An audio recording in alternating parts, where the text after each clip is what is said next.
سچی بات ہے واقعہ نہیں کہنا دل نہیں کرتا اس کو واقعہ کہا جائے، کہ واقعات بہت سارے ہوتے ہیں۔ بالکل ایسے ہی، یہ تو ایک سانحہ تھا اور اس کائنات کا سب سے بڑا سانحہ تھا۔ بالکل خیر اور شر ہمیشہ رہا ہے اور رہے گا، لیکن جو یہ سانحہ رونما ہوا اس کے اوپر صوفی برکت علی لدھیانوی صاحب نے بڑا خوب کہا تھا۔ آپ فرماتے ہیں کہ یہ رونا میرا اور آپ کا رونا نہیں ہے، یہ شجر و حجر کا رونا ہے، چرند پرند کا رونا ہے۔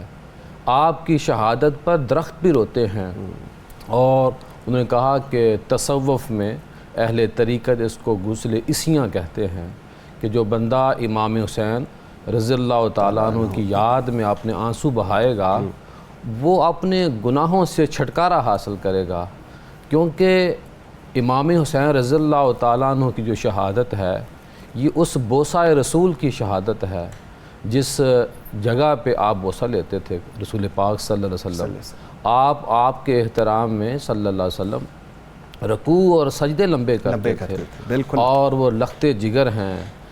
کس نسبت ان کو دیکھیں، نسبت کیا ہے؟ امام حسین رضی اللہ تعالیٰ عنہ کی جو شہادت ہے یہ ایک حقیقت اس لیے ہے کہ بیعت ایشو نہیں تھا وہاں پہ۔ اصل میں شاید وہ بیعت بھی کر لیتے اگر یزید جو شریعت کا تارک نہ ہوتا، شریعت کا باغی نہ ہوتا، کیونکہ اس نے حدود اللہ، حدود رسول، شریعت کے جتنے بھی حرام کام تھے اس نے جائز قرار دے دیے تھے، اور جو جائز تھے ان کو حرام قرار دے دیا تھا۔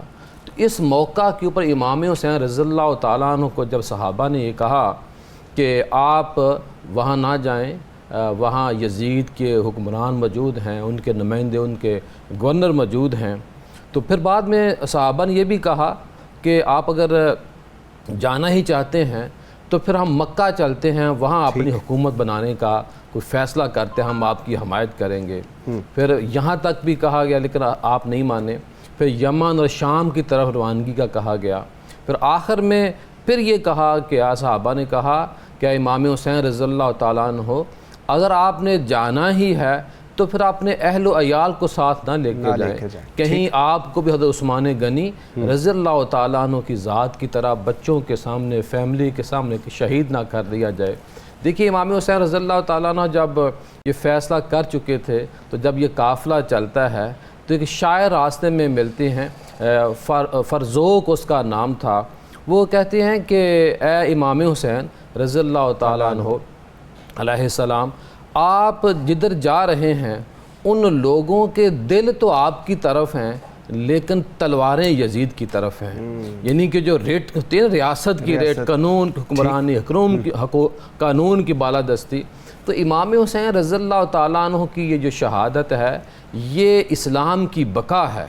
اگر آپ دیکھیں دنیا سے سب نے جانا ہے، جب میرے اور آپ کے نبی صلی اللہ علیہ وسلم دنیا سے چلے گئے تو کائنات کا نظام تو چل رہا ہے، لیکن امام حسین رضی اللہ تعالیٰ عنہ کی جو شہادت ہے وہ حق و باطل کی جنگ ہے، اور آپ نے یہ بتایا ہے کہ حق کیا ہے، سچ کیا ہے، اور حق امام حسین رضی اللہ تعالیٰ عنہ کی ذات ہے۔ شاہ جی، جب امام حسین مدینہ سے مکہ جاتے ہیں اس کے بعد حج کو عمرے میں تبدیل کیا جاتا ہے، اس کے بعد وہاں سے ایک نامعلوم جگہ پر چلے جاتے ہیں، اس کو آپ کیسے نریٹ کریں گے جی؟ جب ولید کے دربار سے آئے تو امام علی مقام نے اپنی بہن سے فرمایا کہ بہن اب مدینہ رہنے کے قابل نہیں رہا، رہنے کے قابل نہیں رہا، رہنے کے قابل نہیں رہا۔ تو امام حسین نے ایک فہرست حضرت عباس کے حوالے کی کہ تیاری کی جائے، اور یہ کہہ دیا کہ جو فہرست میں نے جن لوگوں کو شامل کیا ہے وہ میرے ساتھ جو ہے وہ سفر میں جائیں گے۔ تو حضرت عباس چونکہ وہ ساری زندگی امام حسین کو آقا ہی کہا، کبھی بھائی نہیں کہا، اور ہمیشہ ان کے حکم کی تعمیل کرتے رہے، تو چنانچہ تیاریاں شروع ہو گئیں، اور حضرت عباس بتاتے رہے کہ قاسم تمہارا نام بھی ہے، علی اکبر تمہارا نام بھی ہے، اون و محمد تمہارا نام بھی ہے۔ سب لوگ جو ہے وہ تیاریاں کرنے لگے۔ جب بی بی سغرا جو امام حسین علیہ السلام کی بیٹی تھی، ان کا نام اس فہرست میں شامل نہیں تھا۔ جب ان کے سامنے حضرت عباس نے یہ کہا کہ یہ چند دن کا علی اصغر بھی جائے گا، تو جناب صغرا نے کہا کہ مجھے کیوں نہیں شامل کر رہے، میرا نام کیوں نہیں ہے؟ تو تاریخ یہ بتاتی ہے کہ امام حسین خود آئے، اپنی بیٹی کو پیار کیا اور کہا کہ اصل میں حقیقت کیا تھی کہ کسی کی محمد مصطفیٰ سے حضرت علی اکبر کی مشابہت حضرت محمد مصطفیٰ سے تھی، لیکن جناب صغرا جناب فاطمہ تو زہرا کی شبیہ تھیں، تو امام حسین نے یہ مناسب نہیں سمجھا، گو بہنوں کے پردے بھی قربان ہو جانے تھے کہ میری ماں کی شبیہ جو ہے وہ جائے۔ تو جناب فاطمہ صغرا نے کہا کہ اچھا علی اصغر کو میرے پاس چھوڑ دیں، اس سے میرا دل لگتا رہے گا۔ اب حضرت امام حسین نے رباب سے کہا اور وہ جناب صغرا کی گود میں آ گئے۔ اب تیاریاں ہو رہی ہیں، امام حسین حضرت عباس سے کہہ رہے ہیں کہ عباس جلدی کرو۔ اس کے بعد یہ ہے کہ رباب جو کہ ماں تھی ان کی، انہوں نے حضرت علی اصغر کو لیا، لیکن انہوں نے جناب صغرا کا دامن نہیں چھوڑا۔ جناب زینب بھی آئیں تو جناب صغرا نے کہا کہ ٹھیک ہے، زبردستی نہ کریں، اگر اصغر جاتا ہے تو چلا جائے۔ تو جب بیویوں نے یہ کہا اور امام حسین کو بھی پتہ چلا کہ اصغر صغرا کا دامن نہیں چھوڑ رہا، تو امام حسین نے آ کے اصغر کے کان میں ایک بات کہی۔ امام حسین کا یہ کہنا تھا کہ اصغر نے صغرا کا دامن چھوڑ دیا۔ اب تاریخ یہ بتاتی ہے کہ امام حسین نے کیا کہا۔ امام حسین نے اصغر کے کان میں یہ کہا کہ بیٹا تیرے خون کی قربانی کی مہر لگی کہ میری تمام قربانیوں پر، یہ سننا تھا کہ حضرت اصغر نے وہ چھوڑ دیا۔ اب قافلے کی تیاری ہو گئی، ٹھیک، اور اس میں یہ دیکھ رہا تھا کہ جناب عباس نے بہت جلدی سے سارے انتظامات کیے، ٹھیک، اور پانیوں کا بھی انتظام کیا، اور کئی اونٹ ہیں۔ یہ لگتا یہ ہے کہ حسین مظلوم کربلا کے میدان میں تو مظلوم تھے، لیکن شہنشاہ عرب تھے۔ کبھی آپ تاریخ پڑھیں کہ کتنے اونٹوں کے اوپر مال اسباب تھا، اور کئی اونٹوں کے اوپر جناب علی اکبر کی شادی کی تیاریوں کی وہ سامان تھا جو وہاں پہ کربلا کے میدان میں جناب اکبر کی شادی ہونی تھی۔ مختصر کروں کہ جب اعلان ہوا اور حضرت عباس نے اعلان کر دیا کہ لوگوں روشنیاں گل کر دو، کوئی شخص باہر نہ آئے، کیوں کہ فاطمہ تو زہرا کی بیٹیاں اور بہو جو ہیں وہ مدینہ سے سفر کر رہی ہیں۔ تو ایک آواز آئی کہ جناب حسن کی بیوہ آ رہی ہیں، تو امام حسین نے جناب قاسم سے کہا کہ بیٹا سوار کراؤ اپنی ماں کو۔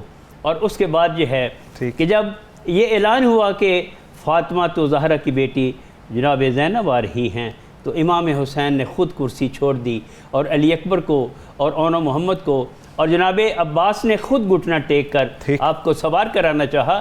لیکن یہاں ایک فکرہ میں کہوں گا کہ زینب سلام اللہ نے کہا کہ مجھے سوار وہ کرائے کہ جو کربلا کے میدان میں مجھے سوار کرائے گا۔ تو امام حسین نے سب کو روک دیا اور جناب سجاد کو کہا کہ بیٹا آگے بڑھو اور اپنی پھوپھی اماں کو سوار کرو۔ ٹھیک، زیا صاحب، جب 9 محرم کو امام حسین اور ان کے ساتھیوں پہ کربلا میں پانی بند کر دیا گیا اور صحبتیں ہوئیں، اس کو آپ کس طرح دیکھیں گے، کس طرح نریٹ کریں گے؟ جی دیکھیے، جو پانی تو میں سمجھتا ہوں کہ ان کے نانا جان کی خاطر یہ دنیا بنی تھی۔ اللہ نے کہا کہ میں نے اگر محبوب کو پیدا نہ کرنا ہوتا تو میں اپنا رب ہونا ظاہر نہ کرتا۔ یہ کائنات رسول پاک صلی اللہ علیہ وسلم کے صدقے ہے۔ پانی، شہد، دودھ، میں سمجھتا ہوں کہ اس کی حیثیت نہیں تھی امام حسین رضی اللہ تعالیٰ عنہ کے سامنے۔ وہ پانی ترجیح ہوتی تو وہ مدینہ میں بیٹھے رہتے۔ وہی بات ہے کہ پانی پیاس تو لگتی ہے، لیکن وہ اس پانی کی تلاش میں تھے جو حوض کوثر پہ رسول پاک صلی اللہ علیہ وسلم کو پیش کرنا تھا۔ اور یہ حقیقت اس لیے ہے، اب دیکھیے کہ امام حسین رضی اللہ تعالیٰ خطبہ دیتے ہیں کہ اے باطل لوگوں، اے شریعت کے باغی لوگوں، کیا آپ نے جو مجھے شہید کرنے والے ہو، کیا آپ نے میرے بارے میں، اور آپ نے فرمایا کہ آپ کے اندر وہ لوگ موجود ہیں کہ جن کے سامنے میرے نانا جان نے کہا تھا کہ حسن اور حسین جنت کے نوجوانوں کے سردار ہیں۔ اب دیکھیے کہ جب ریٹ ہوتی ہے نا، ذہن میں تکبر ہوتا ہے، غرور ہوتا ہے، ریاست کی حکمرانی کا یا جو غلامی جو ہوتی ہے، تو اس موقع کے اوپر ان کو جو فوجی تھے، جو ان کا قافلہ تھا یزید کا، ان کو اس بات کی پرواہ بھی نہیں تھی، حالانکہ احادیث انہوں نے اہل بیت کے بارے میں اور بالخصوص امام حسن اور امام حسین رضی اللہ تعالیٰ عنہ کے بارے میں اللہ کے نبی کے منہ مبارک سے خود سنی ہوئی تھی۔ تو جب یہ آپ بیان کرتے ہیں اور ساتھ یہ بھی فرماتے ہیں کہ مجھے پتہ ہے آپ نے شہید کرنا، اور جو مشہور واقعہ ہے کہ رات جب ہوتی ہے تو کہتے ہیں کہ مجھے یقین ہے کہ صبح شہید کر دیا جائے گا، میں لائٹیں بند کرتا ہوں، دیے بند کرتے ہیں، جس نے جانا ہے چلے جو، جب صبح طلوع ہوگی تو میں تو یہاں جب یزید کی فوج کو مل جاؤں گا، آپ لوگوں کا پیچھا نہیں کیا جائے گا، لہٰذا اپنی جان بچائیں۔ اور جو صحابہ اور اہل بیت وہاں موجود تھے، اور اہل بیت کی یہ بھی عظمت ہے، اہل بیت ایک اہل بیت ہے، دوسرا اہل بیت کو ایک صحابی ہونے کا درجہ بھی حاصل ہے۔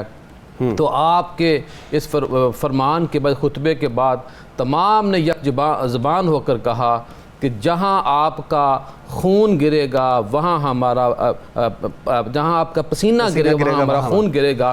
بات یہ ہے کہ جب یہ سارا واقعہ ہوتا ہے اور رسول پاک صلی اللہ علیہ وسلم کے یہ جو لخت جگر ہیں، جو نواسہ رسول ہیں، جب وہ وقت آتا ہے شہادت کا، تو ایک جو جس نے یہ قتل کرنا تھا آخری موقع کے اوپر، جب اس گلا الگ کرنے لگا تو اس کے چہرے کے اوپر داغ لگے ہوئے، جب بات جو چہرے ہوتے ہیں، تو اس نے کہا کہ ٹھہر جا، میں تیرا چہرہ دیکھ لوں۔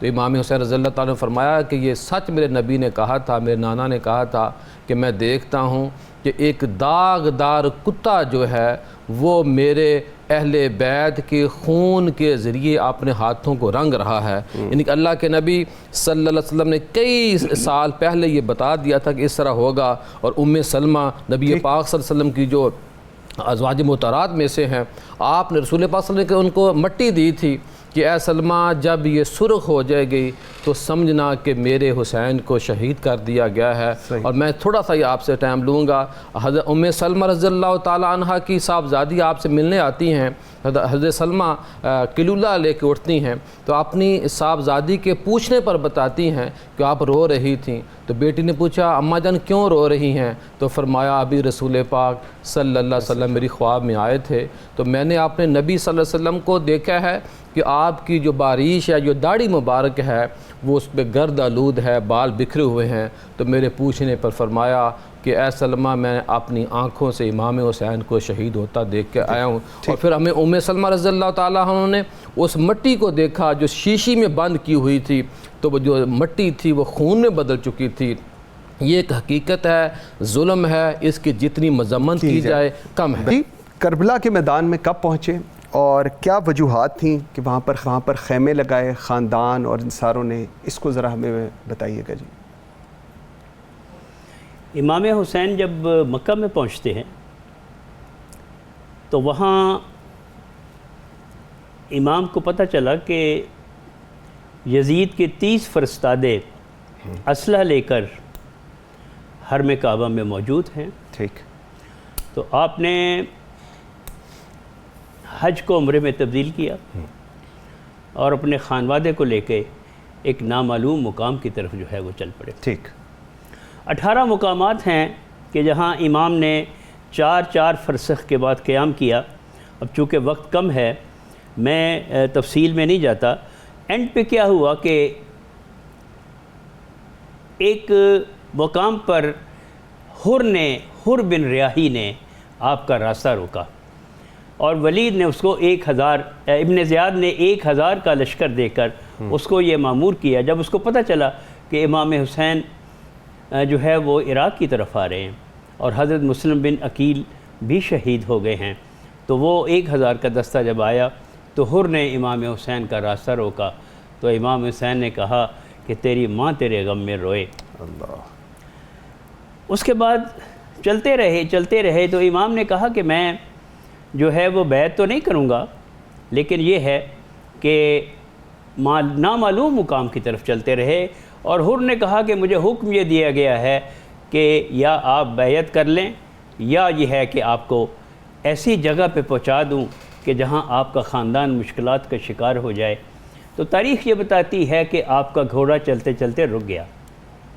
امام نے 7 گھوڑے تبدیل کیے ہیں، لیکن جب 7 گھوڑوں نے چلنے سے انکار کر دیا تو امام نیچے تشریف لائے اور لوگوں سے پوچھا کہ اس جگہ کا نام کیا ہے، تو کسی نے کہا کہ اس کا نام زرغویہ ہے، کسی نے کہا کہ شط العرب ہے، کسی نے کہا کہ نینوا ہے۔ امام نے پوچھا کوئی اس کا اور نام بھی ہے، تو بتایا گیا کہ اس کا نام کرب و بلا ہے۔ تو آپ نے انا للہ انا الیہ راجعون پڑھا، گھوڑے سے نیچے تشریف لائے اور کہا کہ یہی خیمے لگا دو، یہی وہ جگہ ہے یہاں ہم قربان ہوں گے، میرے بچے ذبح کیے جائیں گے، اور یہی وہ جگہ ہے جہاں میری بہنوں کے پردے قربان ہوں گے۔ تو تاریخ یہ بتاتی ہے کہ امام نے وہاں کے لوگوں کو بلایا۔ بنی اسد قبیلہ وہی قبیلہ ہے جو اب کروڑوں کی تعداد میں ہے۔ تو امام نے وہ 4 مربع میل جگہ جو ہے کربلا کی 60,000 دینار دے کر اپنی گرہ سے جاگیر علی اکبر کے نام پر، علی اکبر کے نام وہ رجسٹری کر دی، اور اس کے بعد پھر ان کو ہبا کر دی، اور ان کے مردوں کو بلایا اور کہا کہ دیکھو میں فاطمہ زہرا کا بیٹا ہوں، اگر ہم شہید ہو جائیں اور ہمیں یہ دفن نہ کریں اور ہمارے لاشیں پڑے ہوں تو تم ہمارے لاشوں کو دفن کر دینا۔ اس کے بعد خواتین کو بلایا اور ان سے کہا کہ دیکھو اگر تمہارے مرد خوف کی وجہ سے ہمیں دفن نہ کر سکیں تو تم ہاتھوں میں مٹی لے کے آنا اور ہماری لاشوں پر مٹی ڈال دینا۔ پھر امام حسین نے ان کے بچوں کو بلایا اور پھر اپنا تعارف کرایا، اور پھر کہا کہ اگر تمہارے ماں باپ بھی نہ آئیں تو تم کھیلنے کے بہانے اپنے ہاتھوں میں مٹیاں لے کے آنا اور ہمارے جسموں پہ ڈال دینا۔ تو یہ جو ہے وہ امام نے جب وہاں خیمے لگا دیے ہیں، تو وہ امام نے خیمے لگائے ہیں فرات کے کنارے۔ ٹھیک، پہلے تو دیکھیں تاریخ یہ بتاتی ہے کہ جو حر جس نے امام کا راستہ روکا، تو امام نے جب ان کے زرد چہرے دیکھے تو کہا کہ یہ ان کے چہرے کیوں زرد ہیں تمہاری فوج کے؟ تو کہتا ہے کہ مولا پیاس کی وجہ سے۔ تو امام کی سخاوت دیکھیں، حوض کوثر کے پلانے والے کا یہ نواسہ ہے، تو عباس ان سب کو پانی پلاؤ۔ تو جتنا پانی حضرت عباس لائے تھے، پانی بہت کافی تھا کہ پانی اگر بند بھی ہو جاتا تو امام کے پاس ذخیرہ تھا، لیکن تمام فوج کو پانی پلا دیا اور حکم یہ دیا کہ ان کے گھوڑوں کو بھی پلاؤ، اور جو باقی پانی بچ جائے ان کے سموں پہ بھی ڈال دو۔ تو یہ امام حسین کی سخاوت تھی۔ تو جب خیمے لگ گئے تو انہوں نے کہا کہ آپ خیمے یہاں سے ہٹائیں۔ تو حضرت عباس نے کہا کہ کون ہے جس میں جرت ہے کہ یہ کہے کہ ہم یہاں سے خیمے ہٹائیں؟ تو حضرت امام حسین نے فضا کو پیغام دیا کہ جناب زینب کو جو ہے پیغام دیں۔ تو پھر جناب زینب کو جب بلایا حضرت عباس نے کہ بھیا یہ مدینہ نہیں ہے جیسے تیرا آقا کہتا ہے، اگر تیرا آقا کہتا ہے کہ یہاں سے خیمے اٹھا لو تو یہاں سے خیمے اکھاڑ لو۔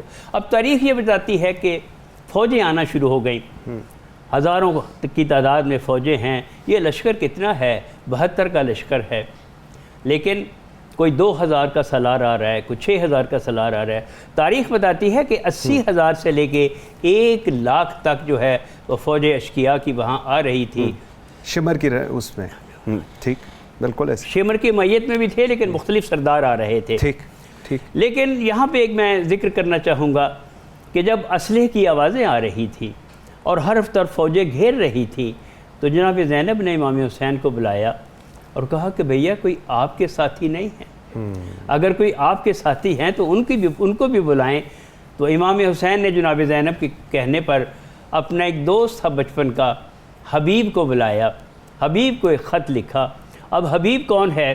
یہ تاریخ بتاتی ہے کہ ایک مرتبہ حضرت محمد مصطفیٰ ایک جگہ سے جا رہے تھے کہ چند بچے نظر آئے، تو ان میں سے یہ حبیب بھی تھا، اور حبیب کو اٹھا کر پیار کیا اور اپنے زانوں پہ بٹھایا۔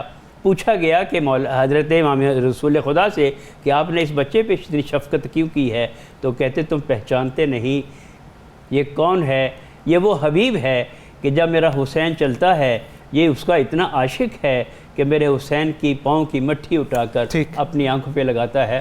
تو امام حسین نے خط لکھا کہ غریب حسین کا خط اپنے دوست حبیب کے نام۔ پیر صاحب ذرا واقعہ کربلا انسانی تاریخ کا بدترین سانحہ ہے، میں تو یہ کہوں گا، جس طرح آپ بھی ابھی فرما رہے تھے، لیکن اس کو رونما ہونے سے پہلے کچھ مساحلتی کوششیں بھی کی گئی جس کو بعد میں ابو زیاد نے ماننے سے انکار کر دیا۔ اس پہ اگر آپ تھوڑی ابن زیاد نے تو اس پہ اگر تھوڑی سی آپ روشنی ڈالیں جی۔ دیکھیے کوششیں کی گئیں، لیکن سب سے یہی بڑی کوشش تھی نا یزید کے جو درباری تھے، جو ان کے مشیر تھے، جو ان کے گورنر تھے، کہ کسی طرح امام حسین رضی اللہ تعالیٰ بیعت کر لیں. بے شک. لیکن بیعت کرنے کے لیے تیار نہیں تھے. ادھر قرآن و سنت کی پاسداری تھی، ادھر قرآن و سنت کا باغی تھا. اور صلح کیسے ہوتی؟ صلح تو اس صورت میں ہونی تھی. دیکھیے امام حسین تو امام سے بات لمبی ہو جائے گی. حضرت امام ربانی مجدد الثانی صاحب کو جب تنگ کیا گیا تو آپ کو جب اکبر کے دربار میں پیش کیا گیا، اور صرف اس لیے پیش کیا گیا کہ کھڑکی میں سے گزارو اس کو اور اس کی گردن جھک جائے، تو جو غلام تھے انہوں نے امام ربانی نے پہلے اپنی جوتی اکبر بادشاہ کی طرف کی اور پھر اپنی گردن کو سیدھا کر کے، یعنی کہ امام حسین رضی اللہ تعالیٰ عنہ کے جو غلام ہے وہ بھی باطل لوگوں کے سامنے نہیں جھکتے. تو امام حسین رضی اللہ تعالیٰ عنہ کی جو شہادت ہے یہ بہت بڑا سانحہ ہے. لیکن اس سانحے اندر یہ بھی دیکھنا چاہیے کہ جب امام حسین رضی اللہ تعالیٰ عنہ کی گردن مبارک کی بے حرمتی مختلف جگہوں پر کی تاریخ میں جو واقعات ملتے ہیں، تو ابن زیاد کے جب دربار میں آپ کا سر مبارک پیش کیا گیا تو اس ابن زیاد نے آپ کے جو ہونٹ مبارک تھے اس کو سٹک سے چھڑی سے چھیڑا تنزیہ طور پر. تو وہاں پہ ایک بڑے ہی ضعیف اور بوڑھے صحابی موجود تھے، حضرت زید بن ارقم رضی اللہ تعالیٰ عنہ. آپ نے فرمایا کہ اے ابن زیاد، اپنی سٹک کو پیچھے کر، اپنی چھڑی کو پیچھے کر، کیونکہ میں نے اپنی آنکھوں سے دیکھا ہے کہ یہاں اس زبان، اس ہونٹوں کے اوپر نبی رحمت صلی اللہ علیہ وسلم بوسے لیا کرتے تھے. تو ابن زیاد کے اوپر جو ریاست کی ریٹ کی حکمرانی کا جو نشہ تھا اتنا تھا، تو اس نے اپنی سٹک پیچھے کرنے کی بجائے یہ کہا کہ اے زید بن ارقم، اگر تم بوڑھے نہ ہوتے تو میں تجھے قتل یہاں کروا دیتا. اور جب یہ آگے چلتا ہے تو ایک موقع کے اوپر یہ واقعہ آیا کہ جب یزید کے سامنے یہ پیش کیا گیا آپ کا سر مبارک، تو وہاں ایک سفیر موجود تھا اور سفیر آیا تھا وہاں کام کے سلسلے میں.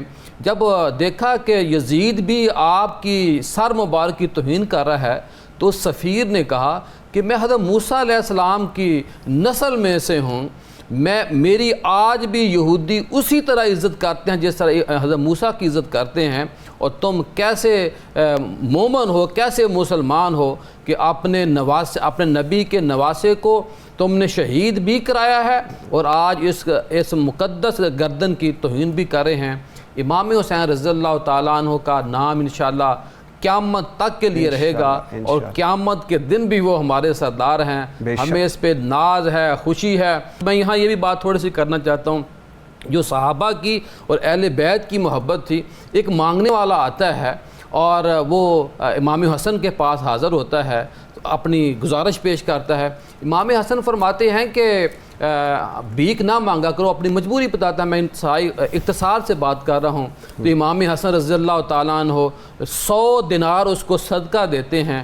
پھر وہی مانگنے والا جو ہے امام حسین رضی اللہ تعالیٰ عنہ کے پاس جاتا ہے اور پوچھنے پر بتاتے ہیں، کیونکہ بڑے بھائی کے بارے میں پوچھا تو کہا انہوں نے مجھے 100 دینار صدقہ دیا ہے. تو ادب اتنا تھا بڑے بھائی کے امام حسن رضی اللہ تعالیٰ عنہ کا کہ آپ نے 1 دینار 100 میں سے کم دیا، کہیں یعنی کہ میں برابر نہ بھائی کے نہ ہو جاؤں. اور پھر یہی جو مانگنے والا بندہ تھا یہ آگے بڑھتا ہے، عبداللہ بن عمر رضی اللہ تعالیٰ عنہ کے پاس جاتا ہے اور وہ صحابی رسول صلی اللہ علیہ وسلم 7 دینار دیتے ہیں. اور وہ جو مانگنے والا تھا اس نے کہا مجھے امام حسن نے 100 دینار دیے ہیں، انہوں نے ایک کم دی، مجھے آپ سے 7 دینار دے رہے ہیں. تو حضرت عبداللہ بن عمر رضی اللہ تعالیٰ عنہ غصے میں آ گئے.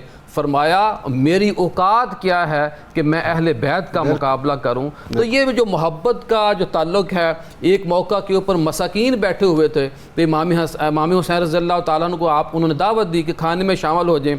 مساکین کی دعوت کو قبول بھی کیا ہے اور پھر جا کر کہا کہ میں نے تو آپ کی دعوت کو قبول کیا ہے، اگر میں آپ کو دعوت دوں، میری آپ دعوت کو قبول کریں گے.